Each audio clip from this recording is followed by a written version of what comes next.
नमस्कार दोस्तों, स्वागत है आपके अपने YouTube चैनल रीडिंग लवर्स पर। दोस्तों, आज की जो वीडियो इसमें हम करने वाले हैं हरियाणा में जो CET में जो ग्रुप डी वाला जो एग्ज़ाम आगे होने वाला है, और ये जो हम यहाँ पर क्वेश्चन करने वाले हैं आपके ग्रुप डी के अलावा HSC का कोई अन्य एग्ज़ाम है, चाहे आपका स्टेट वाला एग्ज़ाम है या फिर एकलव्य मॉडल वाला है या DT+P। कहने का मतलब है कि यहाँ पर जो हम क्वेश्चन करने वाले हैं आपके सभी एग्जामों में काम आएंगे, इनके अलावा भी। और आज की वीडियो में हम यहाँ पर current affair, Hindi, English, Haryana GK वगैरह इन सभी से संबंधित जो महत्वपूर्ण क्वेश्चन है उनको कंप्लीट करेंगे। और अगर आपने हमारी इनसे पहले वाली वीडियो को अगर आपने नहीं देखा है तो उसे आप हमारे चैनल के प्लेलिस्ट में जाकर देख सकते हैं। प्लेलिस्ट का लिंक जो आपको इस वीडियो के डिस्क्रिप्शन में मिल जाएगा। तो सबसे पहले हमारे यहाँ पर करंट अफेयर से संबंधित जो महत्वपूर्ण क्वेश्चन आ जाते हैं, जिसमें हमारा पहला जो क्वेश्चन है, US ओपन 2023 का महिला एकल का खिताब हाल ही में किसने जीता है? तो ये US ओपन 2023 का महिला एकल का खिताब Aryna Sabalenka, Erin Routliffe, Coco Gauff या गैब्रिएला डोब्रोवस्की। तो ये जो खिताब जो यहाँ पर जीता गया है, जो ऑप्शन सी में आई है, तो ये है कोको गॉफ। US ओपन 2023 महिला एकल का खिताब इनके द्वारा हाल ही में जीता गया है। उसके बाद आ जाता है वर्ष 2022 का जो शांति स्वरूप भटनागर पुरस्कार के लिए कितने वैज्ञानिकों को चुना गया है? वर्ष 2022 का जो शांति स्वरूप भटनागर जो पुरस्कार है, 10, 11, 12 या फिर 13। तो इसके लिए कितने जो वैज्ञानिक जो उनको चुना गया है, और इनकी जो संख्या है ये 12 है, जो ऑप्शन सी में आई है। उसके बाद है नई दिल्ली में जो G20 शिखर सम्मेलन के दौरान किस संघ को स्थायी सदस्य के रूप में शामिल किया गया है?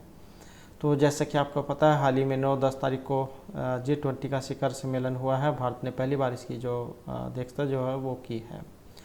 और इनमें से किस संघ को स्थायी सदस्य के रूप में हाल ही में शामिल किया गया है? आसियान, अफ्रीकन यूनियन, सार्क या फिर ओपेक को। और इनमें देखें तो हमारा जो यहाँ पर सी आंसर है ऑप्शन बी वाला रहेगा, तो ये अफ्रीकन यूनियन है।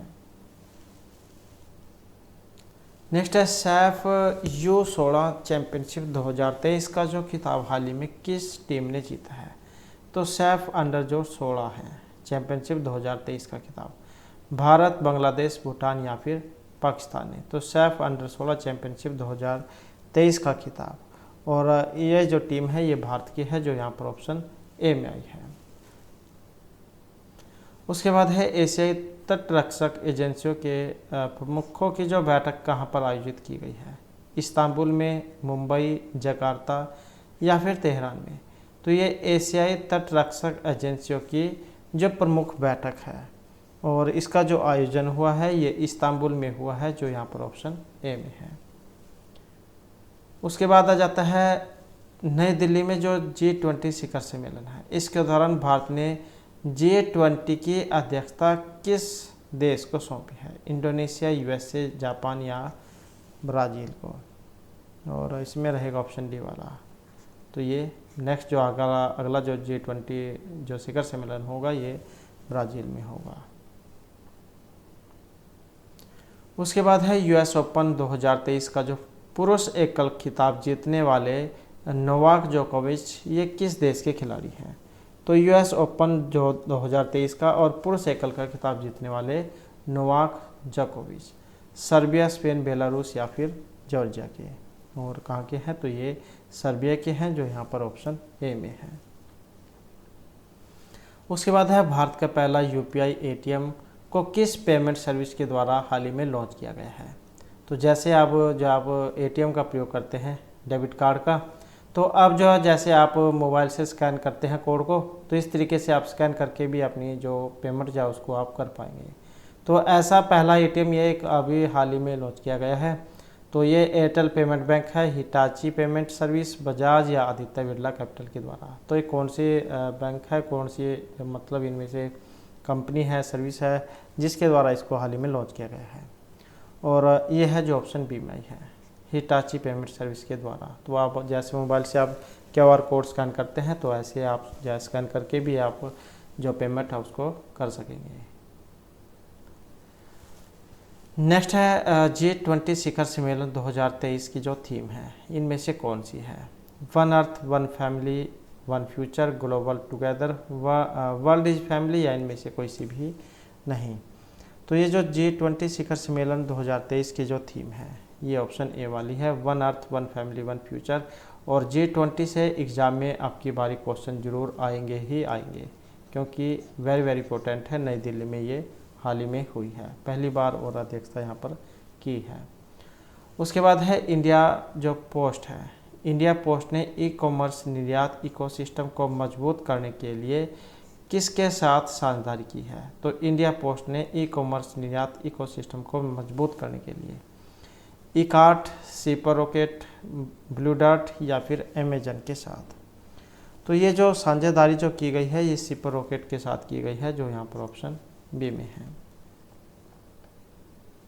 उसके बाद आ जाता है 19वां जो एशियाई खेल है, इसके लिए भारतीय दल के ऑफिशियल स्पॉन्सर के रूप में हाल ही में किन्हें नामित किया गया है? तो ये 19वां एशियाई खेल भारतीय दल के ऑफिशियल स्पॉन्सर के रूप में अमूल, पेटीएम, जियो या फिर एयरटेल इंडिया को। तो स्पॉन्सरशिप जो है इसके लिए जो नामित किया गया है ये अमूल है, तो जो ऑप्शन ए में है। आपने अमूल जो दूध वगैरह जो है इसकी ऐड देखी होगी, तो ये अमूल कंपनी है। उसके बाद है इंटरनेशनल ई स्पोर्ट्स फेडरेशन के सदस्य के रूप में किस भारतीय को चुना गया है? तो ये इंटरनेशनल ई स्पोर्ट्स फेडरेशन के सदस्य के रूप में लोकेश सूजी, कपिल देव, अभिषेक सिन्हा या अभिनव बिंद्रा को। और इसमें जो हमारा आंसर है ऑप्शन ए वाला है, तो ये लोकेश सूजी है। उसके बाद है भारत के पहला जो एआई संचालित एंटी ड्रोन सिस्टम को क्या नाम दिया गया है? तो पहला एआई संचालित एंटी ड्रोन सिस्टम प्रखर, चेतक, इंद्रजाल या फिर गगनयान। और इसको जो नाम दिया गया है तो ये इंद्रजाल है, जो यहाँ पर ऑप्शन सी में है।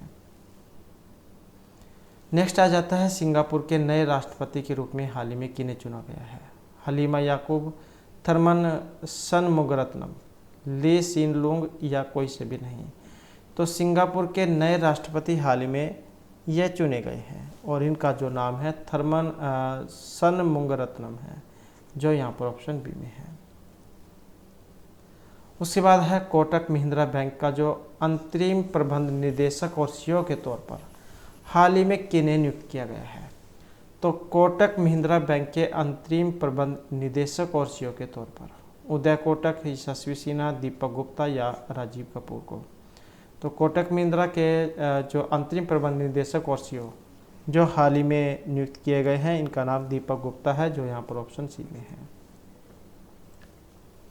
उसके बाद आ जाता है डूरांड कप, वेरी वेरी इंपॉर्टेंट है। और 2023 का जो टाइटल है कौन सी टीम ने जीता है? East Bengal, Mohammedan SC, Kerala Blasters, Mohun Bagan super joint ने। तो डूरांड कप 2023 का टाइटल ये किस टीम ने जीता है? और यह जीता गया है जो यहाँ पर ऑप्शन डी में है, मोहन बागान सुपर जॉइंट ने। नेक्स्ट आ जाता है नैस्कॉम के नए चेयरपर्सन के रूप में हाल ही में किन्हें चुना गया है? राजेश नाम्बियार, अतुल सक्सेना, राजीव सिन्हा या मोहित कुमार को।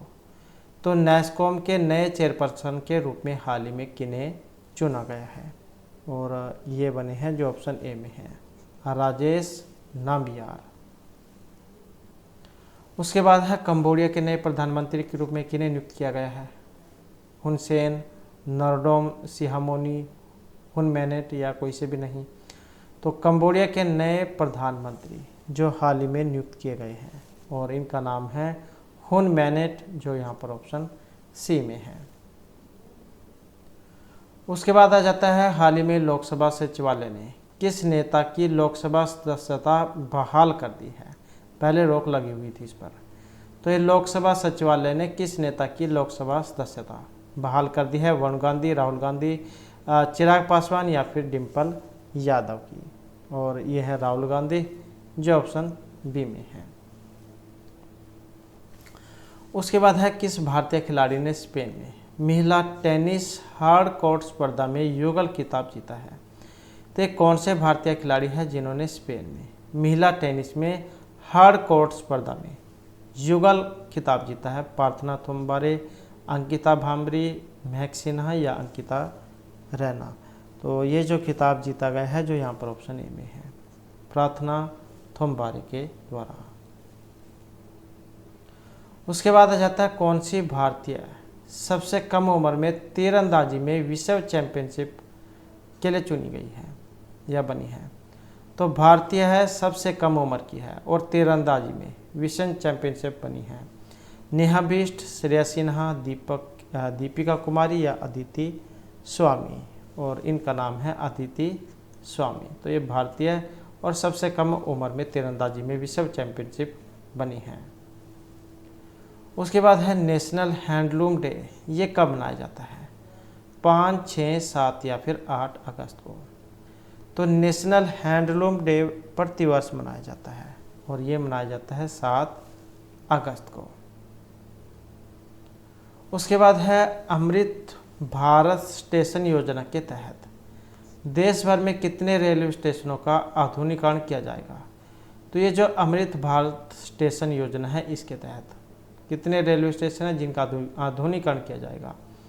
308, 400, 500 या 608। तो इनमें से कितने हैं जिनका आधुनिकीकरण होगा? तो इनकी जो संख्या है ये 508 है।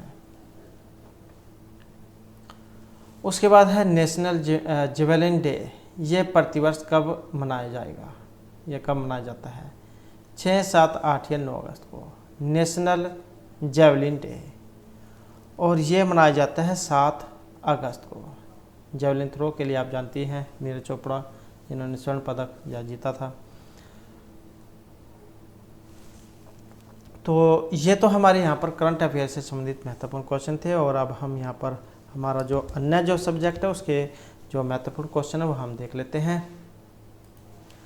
और जिसमें हमारे यहाँ पर जो सामान्य ज्ञान जो है उससे संबंधित जो हमारे यहाँ पर क्वेश्चन जो आ जाते हैं, जिसमें पहला क्वेश्चन जो हमारा हेनरी टी कोलब्रुक संस्कृत के ये प्रोफेसर थे जो निम्नलिखित संस्थानों में से एक था। तो ये कहाँ का था? फोर्ट विलियम कॉलेज, काशी विद्यापीठ, सपर्मो मिशन या एशियाटिक सोसाइटी, और यह था जो ऑप्शन ए में है फोर्ट विलियम कॉलेज। तो यहाँ पर इसकी जो डिटेल है वो हम देख लेते हैं। तो 1782 में ये जो कोलब्रुक को उनके पिता के प्रभाव के माध्यम से कलकत्ता में ईस्ट इंडिया कंपनी के साथ साथ एक लेखक जहाज के लिए नियुक्त किया गया था, और लॉर्ड वेल्जी ने उन्हें फोर्ट विलियम के कॉलेज में हिंदू कानून और संस्कृत के मानक प्रोफेसर नियुक्त किया था। तो ये ऑप्शन ए वाला है। उसके बाद जो नेक्स्ट आ जाता है 1879 में डेक्कन एग्रीकल्चर रिलीफ एक्ट को किस उद्देश्य से लागू किया गया था? बिखरे किसानों को भूमि बहाल करे, सामाजिक और आर्थिक अवसरों के दौरान किसानों को वित्तीय सहायता सुनिश्चित करना, बाहरी लोगों को ऋणग्रस्तता के लिए भूमि की बिक्री को प्रतिबंधित करना, या किसानों को दिवालिया करने के लिए कानूनी सहायता दे। तो ये 1879 के डेक्कन एग्रीकल्चर रिलीफ एक्ट को जो उद्देश्य से लागू किया गया था, जो यहाँ पर ऑप्शन डी में दिया गया है, किसानों को दिवालिया करने के लिए कानूनी सहायता देने से। तो इसकी भी डिटेल हम देख लेते हैं यहाँ पर। तो ये जो डेक्कन दंगा जो आयोग है इसकी स्थापना की गई थी, और जिसमें 1878 में ब्रिटिश संसद को एक रिपोर्ट पेश की गई थी, और फिर 1879 में कृषक राहत अधिनियम पारित किया गया था, जिसमें सुनिश्चित किया गया था कि किसानों को गिरफ्तार नहीं किया जा सकता था, और यदि वे अपने ऋण का भुगतान करने में असमर्थ थे तो यह दक्कन के कुछ हिस्सों में ऋणग्रस्त किसानों की राहत के लिए एक अधिनियम था। तो ये जो ऑप्शन डी यहाँ पर इसमें माना गया है। उसके बाद नेक्स्ट आ जाता है हमारा यहाँ पर स्वर्ण जयंती ग्राम स्वरोजगार योजना, इसका अब पुनर्गठन किया गया है प्रधानमंत्री रोजगार योजना में, राष्ट्रीय ग्रामीण आजीविका मिशन, संपूर्ण ग्रामीण रोजगार योजना या जौहर ग्राम समृद्धि योजना में। तो ये जो स्वर्ण जयंती ग्राम रोजगार जो योजना है इसका पुनर्गठन किया गया है, जो ऑप्शन बी में है, राष्ट्रीय ग्रामीण आजीविका मिशन में। और ये जो स्वर्ण जयंती ग्राम स्वरोजगार जो योजना है SCSY, इसका नाम बदलकर जो है राष्ट्रीय ग्रामीण आजीविका मिशन कर दिया गया है, और यह गरीबी को कम करने के लिए बनाई गई है। उसके बाद नेक्स्ट आ जाता है नीरज चोपड़ा को आप जानते हैं किस खेल से जुड़े हुए हैं? कबड्डी, भाला फेंक, क्रिकेट या कुश्ती से। तो इनका संबंध किससे है? ऑप्शन सी भाला फेंक से।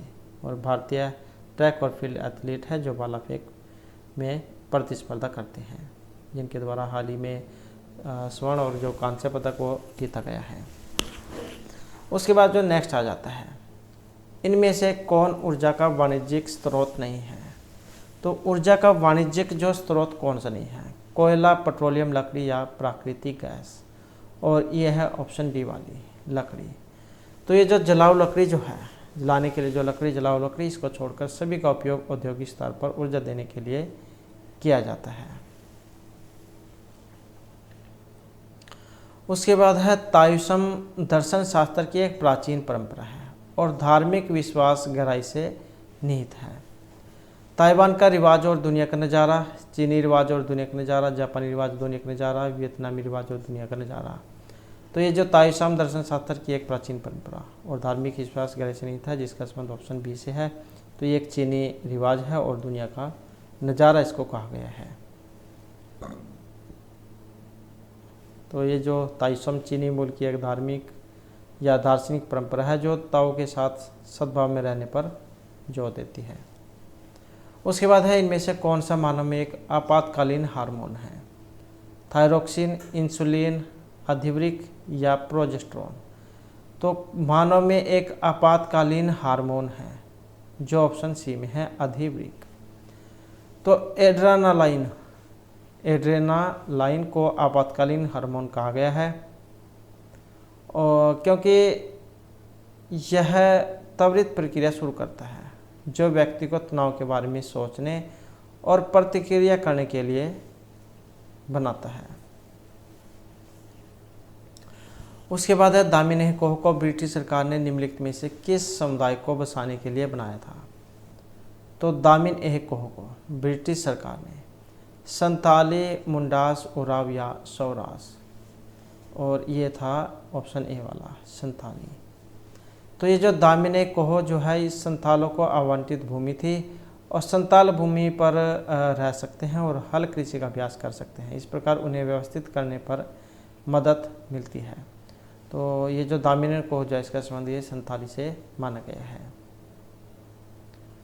उसके बाद आ जाता है 1859 में अंग्रेजों के द्वारा पारित सीमा कानून ने निम्नलिखित में से किस मुद्दे को संबोधित किया था। तो ये कौन सा था। ऋण बांड की ओर कानूनी वैधता नहीं होगी। ऋणदाता ने मनी लेंडर और रेओट्स के बीच हस्तांतरित ऋण केवल 3 वर्षों के लिए वैधता होगी। ऋण बांड साहूकारों द्वारा निष्पादित नहीं किया जा सका या ऋण बांड की वैधता 10 वर्ष के लिए होगी। तो यहाँ पर जो 1859 में अंग्रेजों के द्वारा पारित सीमा कानून ने किस मुद्दे को संबोधित किया था, और ये जो मुद्दा है जो ऑप्शन बी में आया है। तो इसकी भी डिटेल हम देख लेते हैं। तो रईयतों ने साहूकार को कुटिल और धोखेबाज के रूप में देखा था। उन्होंने साहूकारों से कानूनों में हेरफेर करने और खातों को जाली बनाने की शिकायत की थी। 1859 में अंग्रेजों ने एक सीमा कानून पारित किया था जिसमें कहा गया था कि साहूकार और दंगों के बीच हस्ताक्षरित ऋण बांड की 3 साल की वैधता होगी और यह कानून समय के साथ ब्याज के संचय की जांच करने के लिए था। हालांकि साहूकार ने कानून को चारों ओर मोड़ दिया था, जिससे रैयत को हर 3 साल में एक नए बांड पर हस्ताक्षर करने के लिए मजबूर होना पड़ा था। उसके बाद आ जाता है नेक्स्ट हमारा, इनमें से किसे 1857 के विद्रोह के दिनों के दौरान डंका शाह के नाम से जाना जाता था। 1857 के विद्रोह के दिनों के दौरान शाहमल, नाना साहिब, मौलवी अहमदुल्ला शाह या तांत्या टोपे।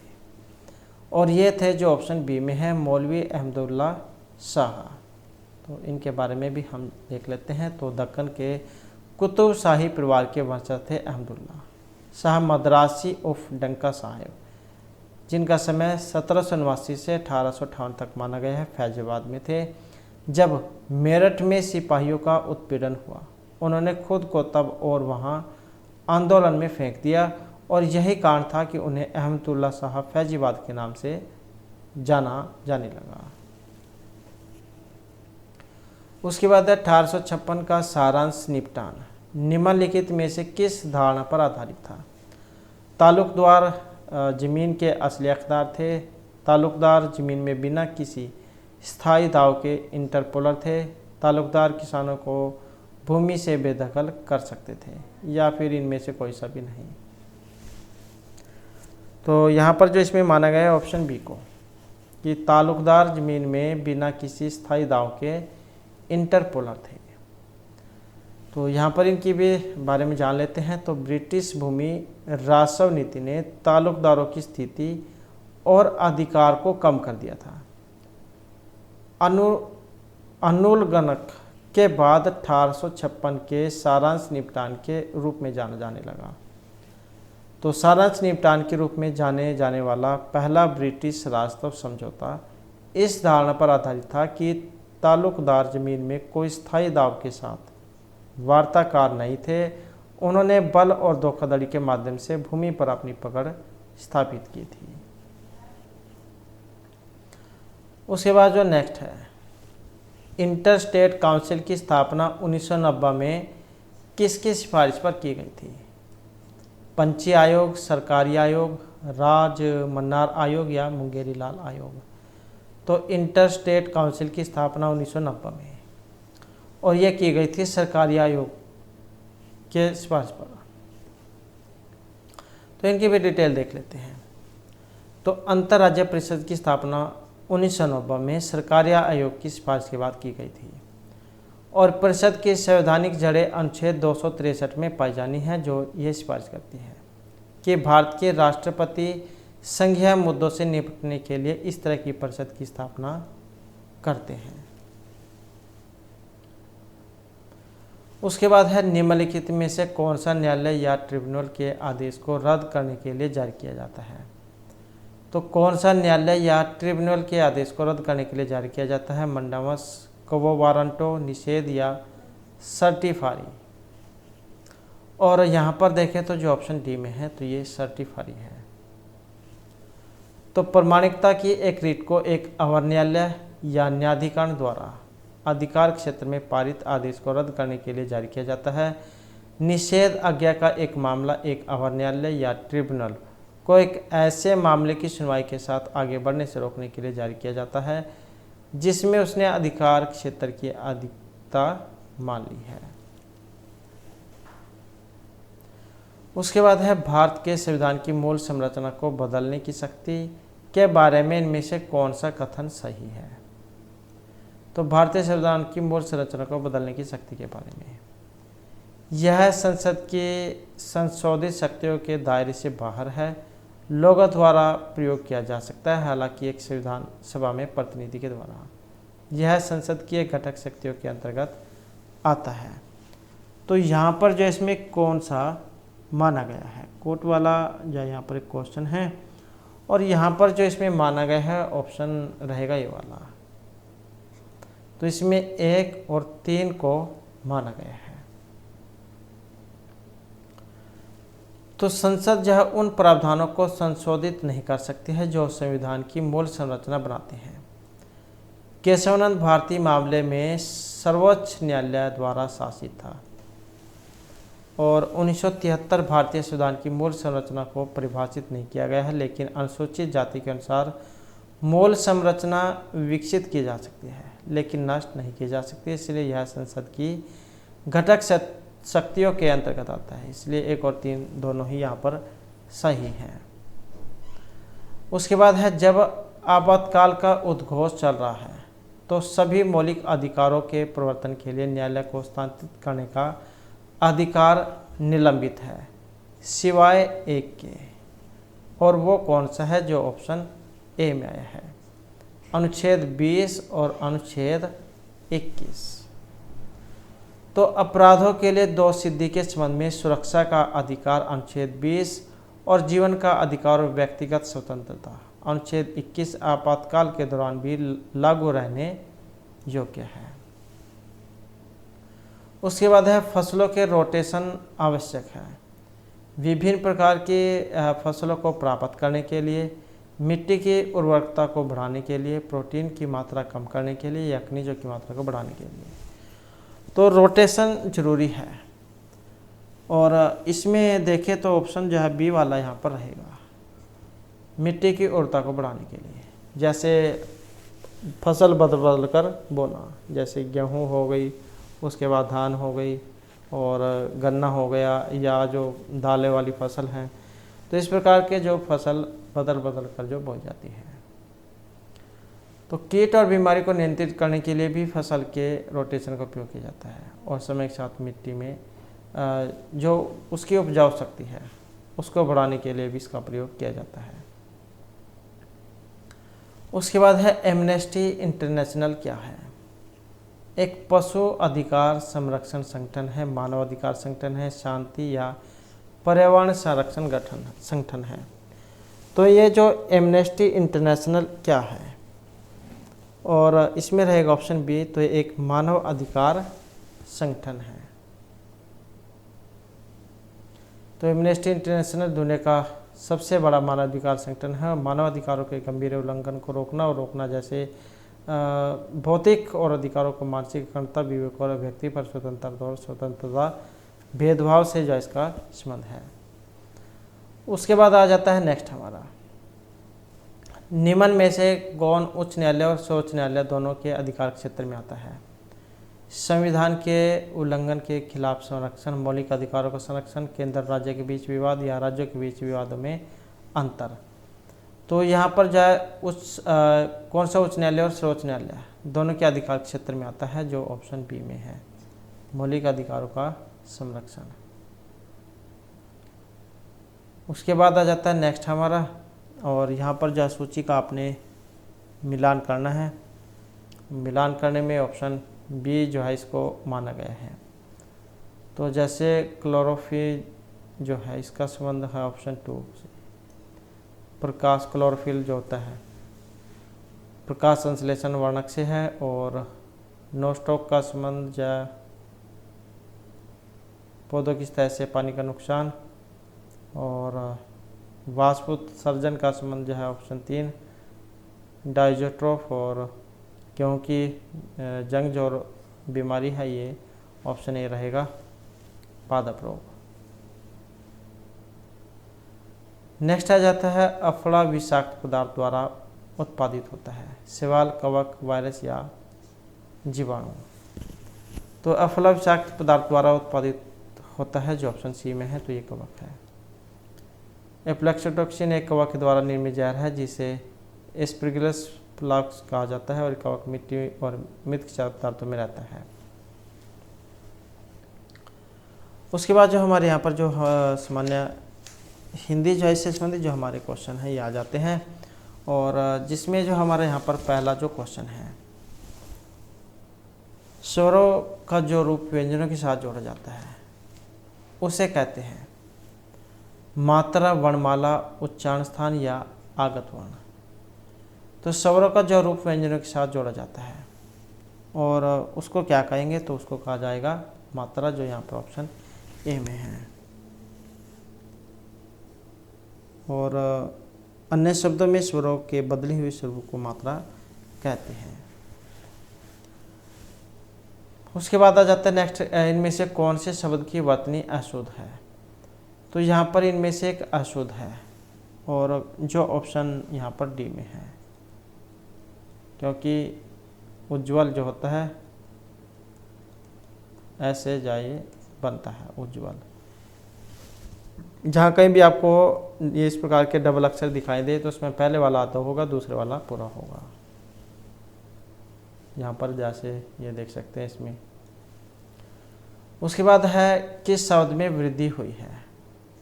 सदैव, रमेश, यद्यपि या अन्वेषण में। तो इसको भी आप आसानी से एकदम से पहचान सकते हैं, जिसके ऊपर दो मात्रा तो मतलब उसमें वृद्धि, सदा प्लस में सदैव, जो यहाँ पर ऑप्शन ए में है। उसके बाद है प्रयोग के आधार पर शब्द भेद है 2, 4, 6 या फिर 8। तो इसमें रहेगा हमारा ऑप्शन ए। तो ये 2 हैं, विकारी और अविकारी। विकारी क्या होते हैं? जिनमें परिवर्तन हो जाता है, विकार हो जाता है। लड़का, लड़की, ऐसे वे शब्द जिनमें लिंग, वचन और कार्य के आधार पर उनके मूल शब्द में परिवर्तन हो जाते हैं, जैसे लड़का से लड़की बनना। और एक होता है अविकारी, जिनमें किसी भी लिंग, वचन, कारक आदि के कारण कोई परिवर्तन नहीं होता। आजकल, परंतु, ऐसे शब्द। उसके बाद है रिजु का उपयोग विलोम कौन सा शब्द है? रिजु का जो उपयुक्त विलोम शब्द, जटिल, कुटिल, कठिन या क्लिष्ट। तो रिजु का विलोम, और इसका जो विलोम है ऑप्शन बी वाला है, तो ये कुटिल है।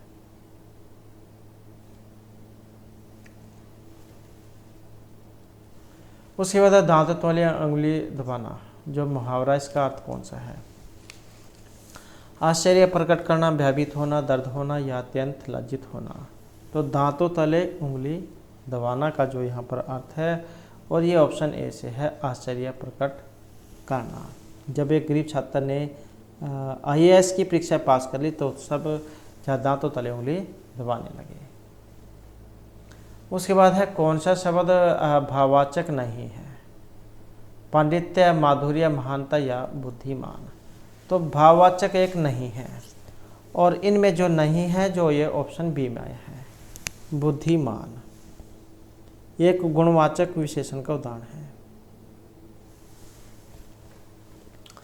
उसके बाद है निम्नलिखित युग्मों में से एक समास की दृष्टि से अशुद्ध है। तो समास की दृष्टि से एक अशुद्ध है, वो कौन से वाला है? भरपेट, रसोई घर, दाल रोटी, चाल चलन। तो एक गलत है जो यहाँ पर ऑप्शन डी में आया है, चाल चलन, क्योंकि अव्ययभाव जो समास होता है उसमें शुरू में अव्यय या उपसर्ग होता है। तो जैसे यहाँ पर पहले में आया है भरपेट, यथाशक्ति, इस प्रकार से, तो ये इसी कारण से ये गलत हो गया है। उसके बाद जो हमारे यहाँ पर इंग्लिश से संबंधित जो क्वेश्चन हैं वो आ जाते हैं, और यहाँ पर sentence are given blanks in fill in the, तो कुछ सही है जो आपने बताना है, इसमें कौन सा होगा? Dash I would have been able to read for a while before bed time. तो यहाँ पर आपने इसमें बताना है कौन से वाला इसमें सही है। If the room was brighter, यदि कमरा उजाला है। If the room are brighter, इसका भी अर्थ यही है, यदि कमरा उजाला हो। और ऐसे 3 में है, यदि कमरा उजाला होता। और ऐसे ही 4 में if the room had been brighter, यदि कमरा उजाला होता। तो इसमें जो है यहाँ पर कौन से वाला सही है? और यहाँ पर इसमें देखें तो हमारा जो सी आंसर ऑप्शन रहेगा 3 वाला, had the room been brighter. तो यदि जो है कमरे में उजाला होता तो मैं सोने से पहले कुछ देर और पढ़ पाता या ज़्यादा देर तक पढ़ पाता। उसके बाद है dash brought down his downfall, उसके जो पतन है उसको कम किया। हिज इंटेंस डिज़ायर, मतलब उसकी तीव्र इच्छा थी, या पावर, सत्ता जो है, पावर उसकी सत्ता की चाहत थी, या फैटल डिज़ायर, या उसकी जो है पावरफुल डिज़ायर, प्रबल इच्छा। तो यहाँ पर इसमें कौन सा वाला आएगा? और इनमें जो रहेगा ऑप्शन 2 वाला, his desire for power brought down his downfall, उसके सत्ता की चाहत जो थी उसने ही उसके जो पतन है उसको कम किया। उसके बाद है would you kindly the note,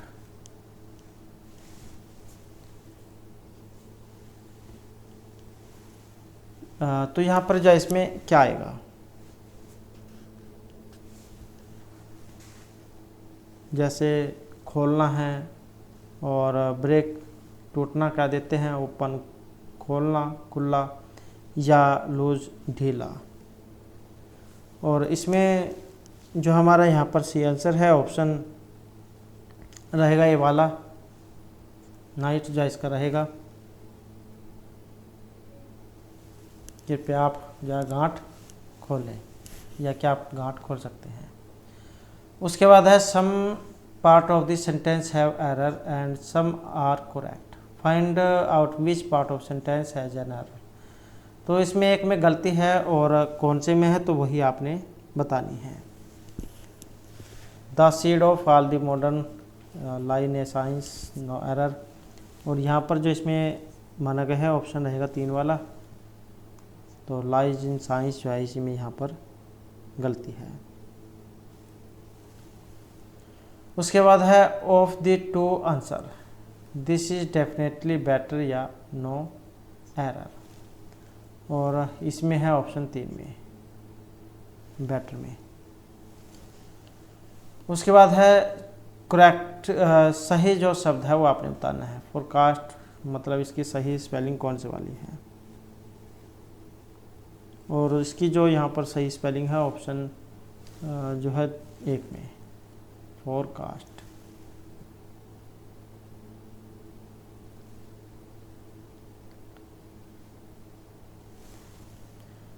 उसके बाद है यहाँ पर out for alternative show the one which best express the meaning of the given word. तो जैसे यहाँ पर ये शब्द आया है इसका आपने बताना है, घृणित इसको कह देते हैं, तो इसका कौन सा बनेगा यहाँ पर। और पहले वाला जो है इसको कह देते हैं शुभ, सुखद हो जाता है प्लेजेंट, हॉरिबल हो जाता है भयानक, और डिजायर्स जो होता है इच्छुक। तो इसका जो बताना है इसका मीनिंग कौन सा बनेगा, और इसमें बनेगा जो ऑप्शन 4 में आया है, तो ये हॉरिबल है जिसको जो है भयानक कह देते हैं। उसके बाद आ जाता है यहाँ पर कंस्पिरेसी जो है इसका बताना है अपने मतलब षड्यंत्र कह देते हैं, तो इसका कौन सा वाला यहाँ पर बनेगा। हैंडीकैप है जिसको अपंगता कह देते हैं, और सर्वेंस जिसको विच्छेद कह देते हैं, स्कैम हो गया घोटाला, और कंसेंट हो जाता है संगीत कार्यक्रम। तो कंस्पिरेसी जो इसका बताना है अपने, और इसका जो यहाँ पर माना गया है ऑप्शन 3 वाला, तो ये स्कैम जो है घोटाला इसका रहेगा, षड्यंत्र घोटाला। उसके बाद है यहाँ पर वर्ड अपोजिट विपरीतार्थक विलोम आपने बताना है। तो जैसे यहाँ पर शब्द आया है कि संत, इसका बताना है क्या है, शांत कह देते हैं इसको, और जैसे एक्टिव है क्रियाशील हो जाता है, डोमेंट इसको कह देते हैं सुषुप्त, और वीक जो है यहाँ पर कमज़ोर जो उसको कह देते हैं, और ये अनकंसर्न जो उसको कह देते हैं बेपरवाह को। तो ये जो शांत जो है इसका अपोजिट कौन सा बनेगा, और इसका जो यहाँ पर इसमें अपोजिट होगा जो ऑप्शन 1 में है एक्टिव। तो शांत का एक्टिव जो है यहाँ पर ये क्रियाशील होगा। उसके बाद आ जाता है for alternative item phrase choose the alternative is the best express meaning of the item phrase. तो a snake in the grass, इसका जो मतलब है ये क्या होता है। ए सीक्रेट एनिमी, तो मतलब कौन से वाला है यहाँ पर, गुप्त शत्रु कह देते हैं, या जो विश्वासघाती व्यक्ति कह देते हैं, या फिर एक अनफोर्सिन डेंजर मतलब एक अप्रत्याशित खतरा, या फिर अनएक्सपेक्टेड मिसफॉर्चून मतलब एक अप्रत्याशित दुर्भाग्य है। तो स्नेक इन द ग्रास, और इसको कह देते हैं जो यहाँ पर ऑप्शन ए में है ए सीक्रेट एनिमी, गुप्त शत्रु, आस्तीन का सांप। उसके बाद है choose the correct models. Dash you have a cup of tea with us, can में वुड या फिर विल, और इसमें कौन सा आएगा जो यहाँ पर ऑप्शन 4 में है will you have a cup of tea with us.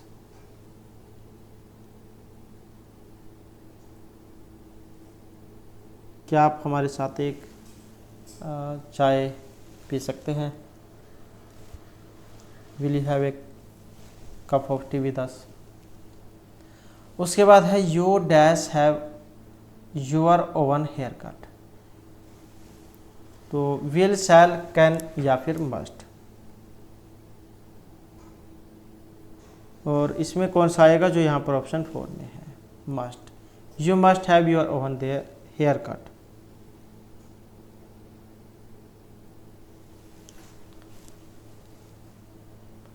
उसके बाद है in which of the following sentence do you need to insert the definite article, तो द बताना है आपने, और यहाँ पर इसमें देखें तो कौन सा रहेगा जो ऑप्शन 4 में है they are different from rest.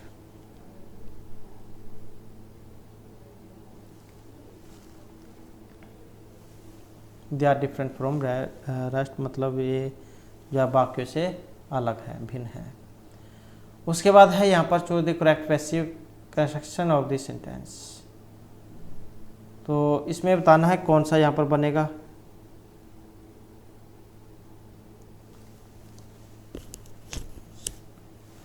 तो ये है नीलाम करता, पेंटिंग को नीलामी जा उसमें बेचेंगे। The painting would be sold at auction, painting will be sold by the auctioneers at auction, या painting will be sold at auction, या नॉन ऑफ दीज।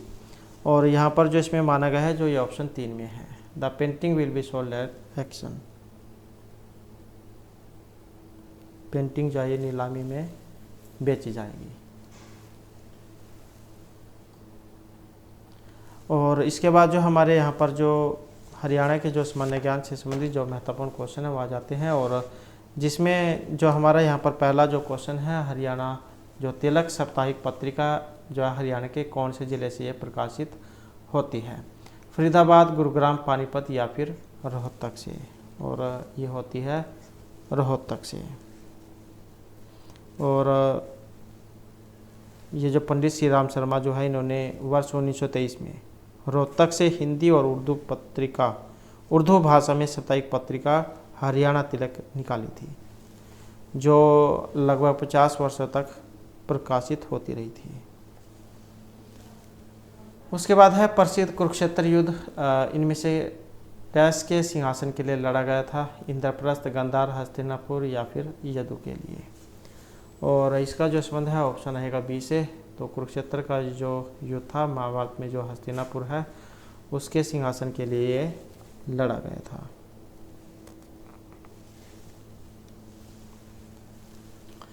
उसके बाद है हरियाणा के निम्नलिखित कवियों में से किसने भूदान आंदोलन में भाग लिया था? चंद्रबरदाई, बनवारी दास, सूरदास या भाई परमानंद। तो हरियाणा के निम्नलिखित कवियों में से किसने भूदान आंदोलन में भाग लिया था? और ये लिया गया था जो यहाँ पर ऑप्शन डी में है, भाई परमानंद ने। उसके बाद है हरियाणा का गठन 1966 को हुआ था। तो आसान क्वेश्चन है, 1 नंबर 1966 को, जो यहाँ पर ऑप्शन 1 में है। उसके बाद नेक्स्ट आ जाता है प्राचीन समय में हरियाणा किस नदी के किनारे पर स्थित था? थापरा, मारकंडा, यमुना या सरस्वती। तो प्राचीन समय में हरियाणा किस नदी के किनारे स्थित था? जो यहाँ पर ऑप्शन डी में है, तो ये है सरस्वती नदी। उसके बाद है इस प्रसिद्ध राजा को राय पिथौरा कहा जाता है? पृथ्वीराज चौहान, जटवा, अनंगपाल द्वितीय या महिपाल को। तो इस प्रसिद्ध राजा को राय पिथौरा कहा जाता है, जो यहाँ पर ऑप्शन ए में आया है, पृथ्वीराज चौहान। और इनके द्वारा जो है ये पिथौरा का किला था जिसका निर्माण कराया गया था। और ये मुस्लिम अतिक्रमणकारियों के विरुद्ध हिंदू प्रतिरोध की कथाओं के प्रसिद्ध नायक थे। उसके बाद है राजा गजपत सिंह के द्वारा 1775 में बनाए गए किले का नाम? गोहाना, लोहारू, जींद या कैथल किला। तो राजा गजपत सिंह के द्वारा 1775 में बनाए गए किले का नाम, और इसका नाम है जींद का किला। और ये जो गजपत सिंह जो है इन्होंने 1775 में 17 वर्ष की उम्र में दिल्ली की सल्तनत से परगने जींद व सिफिदो को जीतकर जींद की राजधानी बनाया और जींद के किले का निर्माण कराया था। उसके बाद है हरियाणा के निम्नलिखित में से कौन सी नृत्य शैली महाभारत के युद्ध के दिनों से चली आ रही है?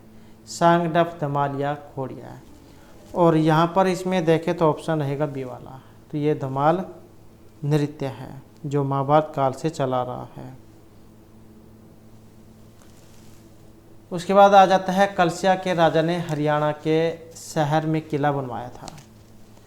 पानीपत, जींद, छछरौली या फिर कैथल में। और यहाँ पर देखें तो ऑप्शन रहेगा सी वाला। तो यह है छछरौली।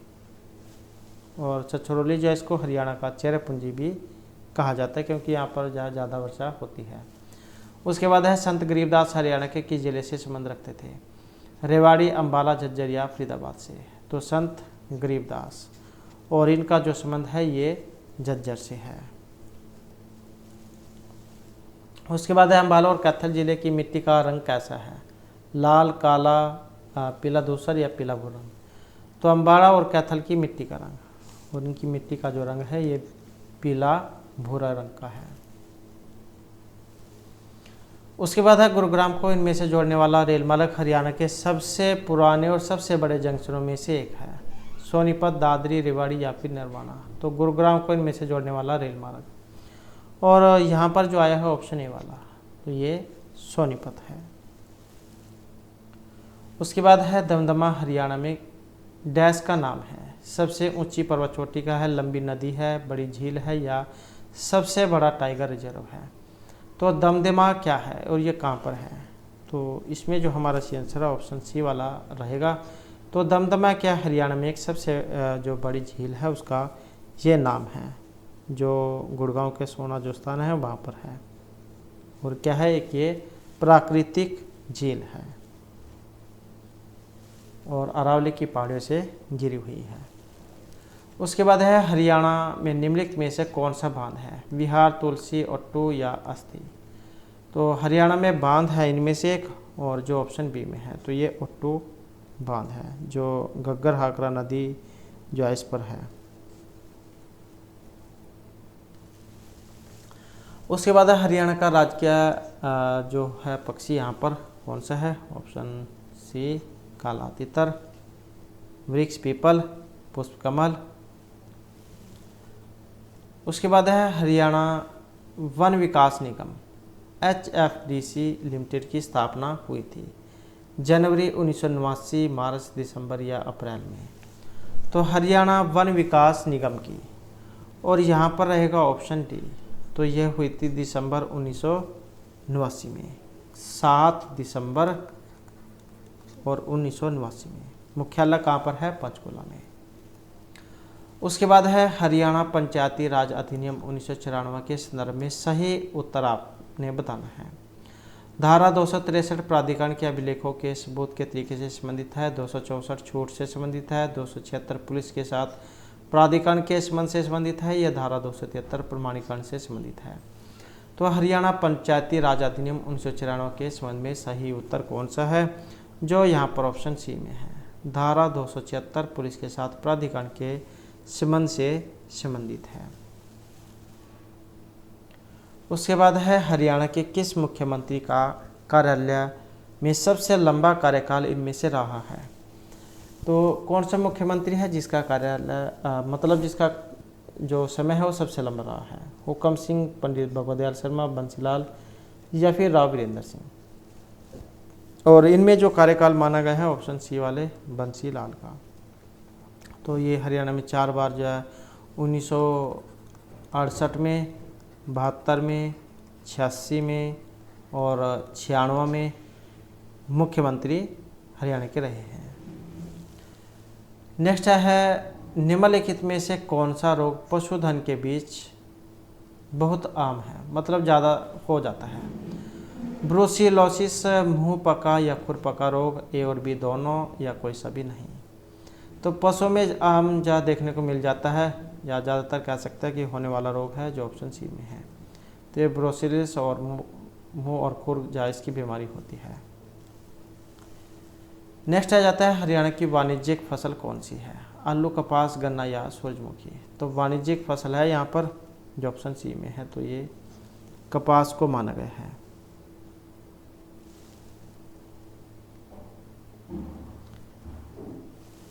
उसके बाद है हरियाणा सरकार ने पशुधन बीमा योजना की शुरुआत भिवानी, रेवाड़ी, झज्जर या रोहतक से की थी? तो पशुधन बीमा योजना की शुरुआत और ये की गई थी झज्जर से। उसके बाद आ जाता है राष्ट्रीय दुग्ध अनुसंधान संस्थान NDRI का मुख्यालय का जो स्थानांतरण है करनाल में हुआ था। अब ये करनाल में है, पहले कहाँ पर था, ये कब हुआ था? तो ये जो यहाँ पर देखें तो ऑप्शन रहेगा बी वाला, तो ये है 1950। तो राष्ट्रीय दुग्ध जो संस्थान है NDRI, इसका जो मुख्यालय का जो स्थानांतरण है करनाल में हुआ है, और जो ऑप्शन सी में है ये 1955 में है। तो इसका जो है ये ऑप्शन सी वाला हो जाएगा। उसके बाद है हरियाणा के जो प्रसिद्ध खिलाड़ी है गीता जोशी, इनका संबंध किस खेल से है?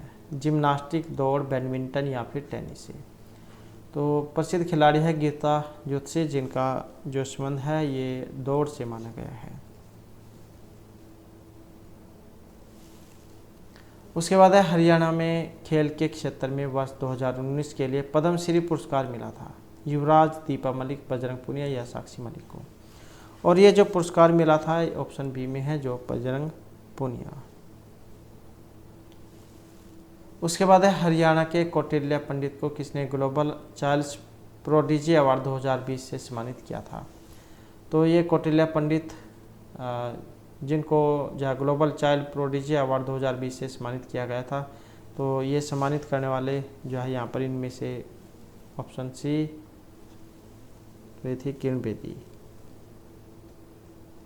और गूगल बॉयज इसके नाम से भी इनको जाना जाता है। और ग्लोबल जो चाइल्ड प्रोडिजी अवार्ड जो है विश्व के 100 जीनियस बच्चों को ये दिया जाता है।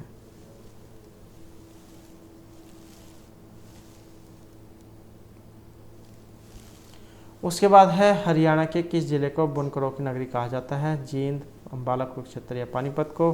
और जो ऑप्शन सी में है तो ये पानीपत है। नेक्स्ट आ जाता है इनमें से कौन सा पक्षी विहार हरियाणा के गुड़गांव में है? भरतपुर, बोनल झील, सुल्तानपुर या सलीम अली पक्षी विहार? तो कौन सा पक्षी विहार हरियाणा के गुड़गांव में है? जो ऑप्शन सी में है तो ये सुल्तानपुर पक्षी विहार है।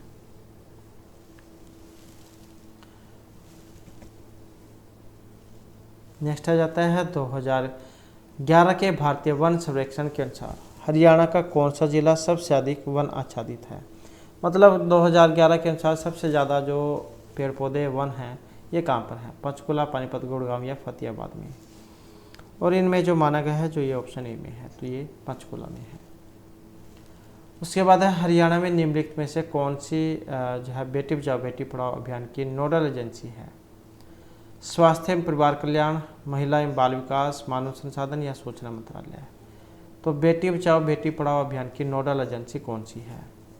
और ये जो ऑप्शन बी में है महिला एवं बाल विकास विभाग, डिपार्टमेंट ऑफ जो वुमेन एंड चाइल्ड डेवलपमेंट। उसके बाद है इस वर्ष हरियाणा में बेटी बचाओ बेटी पढ़ाओ अभियान शुरू हुआ था, और इसमें देखें तो ऑप्शन रहेगा सी वाला, तो ये था 2015 में। कंप्लीट डेट आ जाती है कई बार, तो ये थी 22 जनवरी 2015। और कहाँ से? तो ये हुई थी पानीपत से। और किन के द्वारा? जो प्रधानमंत्री हैं नरेंद्र मोदी, इनके द्वारा 22 जनवरी 2015 को पानीपत हरियाणा से की गई थी। और जिसका अर्थ कन्या शिशु को बचाओ और उन्हें शिक्षित करो से है। और इसका जो उद्देश्य था ये देश में महिलाओं की जो स्थिति है उसमें सुधार लाना था, और इसके लिए बालिका लिंग अनुपात में गिरावट रोकना और महिला सशक्तिकरण को बढ़ावा देना है। तो इस प्रकार से जो हमारी आज की क्लास और ये महत्वपूर्ण जो क्वेश्चन थे, और नेक्स्ट वीडियो के इसमें आपके लिए नए जो महत्वपूर्ण क्वेश्चन लेकर आएंगे। और हमारे साथ अंत बनाने के लिए धन्यवाद।